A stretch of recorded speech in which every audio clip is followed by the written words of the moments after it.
Disitulah orang rumah ketakutan. Dan mereka ini dilihatkan satu-satu, bukan satu orang aja yang lihat. Nah, akhirnya mereka bersepakat memanggil pastor. Misteri, sejarah, mitologi, peristiwa horor. Assalamualaikum warahmatullahi wabarakatuh. Hai, ketemu lagi nih dengan channel aku. Terima kasih ya kalian sudah klik video ini. Semoga kalian semua sehat walafiat ya. Teman-teman, ini adalah konten ke-6 aku. Kalian simak sampai habis ya. Pada tahun 1920-an, ada kisah yang sangat menggemparkan Italia.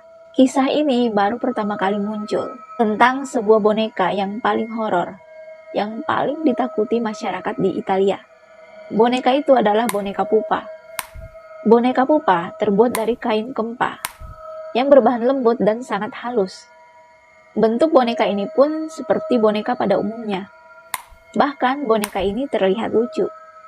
Namun di balik kelucuan boneka ini, tersimpan banyak kisah di dalamnya, yaitu kisah misteri dan hal-hal mistis. Ada seorang gadis kecil yang diberikan boneka itu oleh seseorang pada tahun 1920-an. Boneka itu adalah teman main anak kecil ini, dari kecil sampai dewasa. Nah, saat dewasa, boneka ini udah nggak dimainin lagi, cuma hanya dipajang aja di dalam kamarnya. Dan orang ini yang memiliki bonekanya ini, dia meninggal dunia pada usia 85 tahun, di tahun 2005. Nah, semenjak pemiliknya ini meninggal dunia, boneka ini terlihat sangat aneh. Dan banyak terjadi hal-hal mistis selama boneka itu berada di dalam rumah. Diyakini boneka ini telah dirasuki oleh roh pemiliknya. Dan sewaktu kecil, boneka ini nih sama, couple gitu loh, dengan pemiliknya. Boneka pupa ini memakai baju berwarna biru dan memakai topi berwarna biru. Rambutnya pun pirang. Dipercaya penampilan boneka pupa ini sama persis dengan pemiliknya. Dilaporkan boneka pupa ini bisa menulis sesuatu di sebuah kaca yang berembun. Dan kedapatan nih boneka pupa ini pernah menulis kata head pupa, yang artinya pupa membenci, dan itu nggak tahu membenci tentang siapa dan hal apa. Dan diyakini boneka pupa itu hanya di situ aja gitu loh, nggak ada siapa-siapa, padahal kamar itu dikunci. Pada saat itu memang cuacanya agak mendung, dan kebetulan semua jendela itu berembun. Di kamar itu memang sudah terkunci, namun sering dibersihkan. Banyak yang bertanya apakah ada yang masuk di kamar itu. Selagi pula gak ada yang jawab gitu. Mereka semua merasa gak ada yang masuk, apalagi kuncinya itu kan ditahan oleh satu orang aja. Dan penghuni rumah di sana gak ada anak kecilnya. Nah, mereka tuh merasakan hal aneh nih, karena memang gak ada kan anak kecil dalam rumah itu. Tak lama kemudian mereka ini lupakan tuh, karena mereka pikir mungkin ada yang nulis iseng-iseng mungkin di luar jendela atau gimana. Nah, terus gak lama ada lagi nih kedapatan boneka pupa ini sedang berjalan. Dan kebetulan boneka pupa ini kayak tahu ada yang lihat, terus dia jatuh. Nah, dari situlah orang baru sadar atas keanehan boneka pupa ini. Karena dari awal memang sudah terlihat jelas keanehan dari boneka pupa ini. Dan ini benar-benar terlihat dan kedapatan gitu. Setelah kedapatan kedua kalinya ini, disitulah timbul ketakutan, bahkan mereka tuh merasa keanehan gitu selama pemiliknya ini meninggal. Selain itu, boneka pupa ini juga bisa berbicara. Dan ditaruhlah boneka pupa ini di dalam etalase.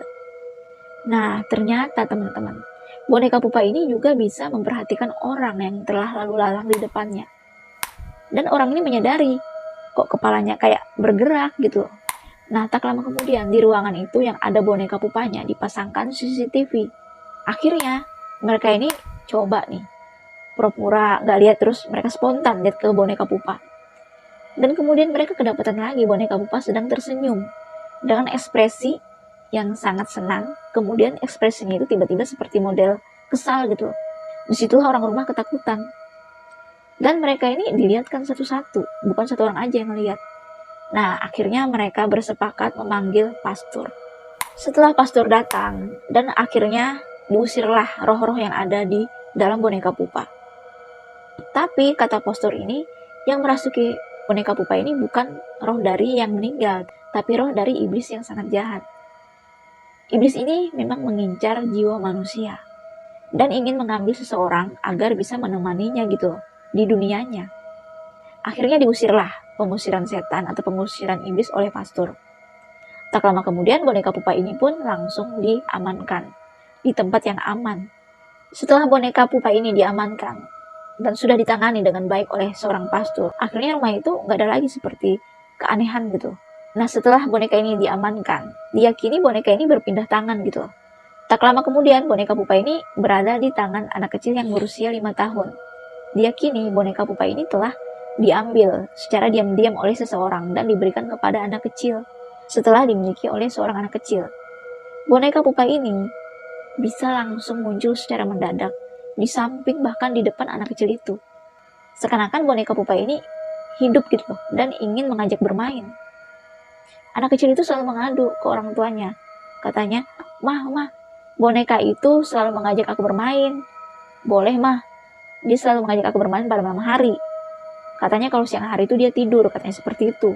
Nah, ibunya ini awalnya kan pikir anak-anak kecil mungkin dia cuma imajinasinya aja. Mungkin dia cuma menghayal aja. Nah, akhirnya lama-kelamaan ibunya ini jadi penasaran karena setiap hari anak ini selalu menceritakan keadaan dia saat bermain dengan boneka pupa ini gitu loh. Nah, akhirnya sang ibu ini membiarkan nih anak kecilnya itu bermain dengan boneka pupa. Tapi sang ibu ini sambil memantaunya secara diam-diam. Sang ibu ini alasan nih, menyibukkan diri sambil memasak di dapur. Nah, sang anak ini terlihat seperti riang banget gitu loh, main dengan boneka pupa. Nah, tak lama kemudian sang ibu diam-diam menghampiri anaknya itu dari belakang. Dan terlihat dengan jelas kalau boneka pupa ini mengangkat tangannya sambil mengelus-ngelus pipi putrinya. Disitulah yang membuat sang ibu ini kaget dan syok bukan main. Kok bisa gitu loh? Ini adalah benda mati kok bisa bergerak dan bahkan berdiri sendiri. Padahal posisi anaknya ini cuma hanya menjulurkan wajahnya aja agar pipinya itu mungkin disentuh oleh boneka pupa. Nah, dari situlah boneka pupanya langsung dibuang. Karena dia ini takut, akhirnya boneka pupa ini dibuang ke sampah. Dan beberapa malam kemudian boneka pupa ini muncul lagi. Dan munculnya ini tiba-tiba di samping anaknya yang sedang tertidur. Nah, saat anaknya ini jauh malam bangun tuh, dia seperti mengobrol dan terdengar oleh sang ibu. Sang ibu pun penasaran, kok kayak ada orang ngobrol gitu loh. Dan dia berpikir, itu anaknya. Dan ternyata benar, anaknya itu sedang mengobrol. Dan ternyata dia mengobrol dengan seseorang. Dan lebih kagetnya lagi, setelah ibunya ini datang ke kamarnya dan menyalakan lampu, ternyata sama boneka pupa ini. Akhirnya, sang ibu ini langsung memanggil pastor lagi. Seorang pastor pun datang. Dan penasaran juga kan tentang boneka itu yang katanya selalu meneror dan bermain dengan putrinya. Ternyata sang pastor ini mengatakan kalau itu adalah boneka yang dicari selama ini. Karena boneka itu hilang. Dan dinyatakan boneka itu menghilang dengan sendirinya. Entah bagaimana gitu loh. Entah ada yang mencurinya, memberikan kepada anak kecil itu. Dan keterangan sang ibu, anak kecil itu diberikan oleh seseorang. Dan mengatakan kalau boneka itu harus dirawat karena boneka itu adalah boneka kesayangannya. Dan anak kecil ini pun ditanya, seseorang itu siapa? Katanya orang itu adalah seorang bapak-bapak gitu. Dan juga seorang ibu-ibu. Nah, akhirnya disitulah pastor ini mengamankan lagi tuh boneka pupa. Dan benar-benar boneka pupa ini ditangani dengan baik oleh pastor dan dibawa pulanglah boneka itu dan ditempatkan lagi di tempat yang lebih aman dari sebelumnya. Nah, menurut kalian bagaimana teman-teman tentang cerita boneka pupa ini? Jika kalian memiliki cerita tambahan, komen di bawah ya. Nah, teman-teman, sampai di sini dulu ceritanya. Sampai jumpa lagi dengan cerita menarik berikutnya. Dadah!